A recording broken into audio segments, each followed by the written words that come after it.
سهراب مولایی. تنظیم علی خداوندلو.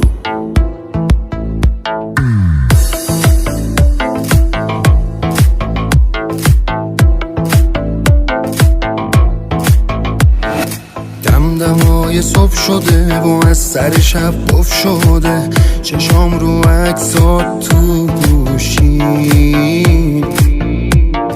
تو خیلی بی نظیری، چقدر بهت میاد لباس ساده میپوشی. چه حس نابیه اون عکسایی که توش ادای جفتمون با خنده است. یه دونه ای برام رفیق با مرام، شبیه تو مگه اصلا هست؟ تو فوق‌العاده‌ای، جذاب و ساده‌ای، مگه داریم این همه زیبایی؟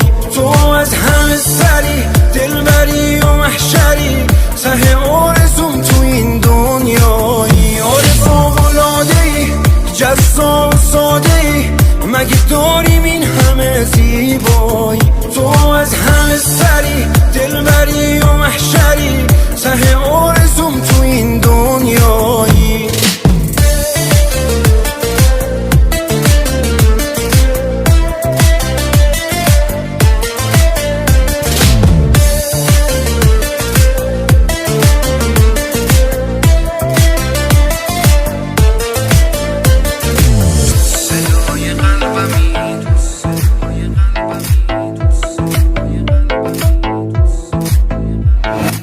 صدای قلبمی، تنها نقطه ضعفمی، همه دیگه اینو میدونن.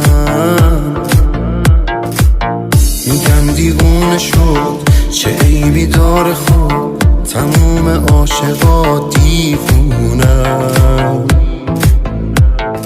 از ته دلت بخند، زندگیم خنده ها، بازم با همه فردانی. هرچی بگم میره از دست دلم، کافیه چشم ازم برداری. تو فوق‌العاده‌ای، جذاب و ساده‌ای، مگه داریم این همه زیبایی؟ تو از همه سری، دلبری و محشری، ته آرزوم تو این دنیایی. آره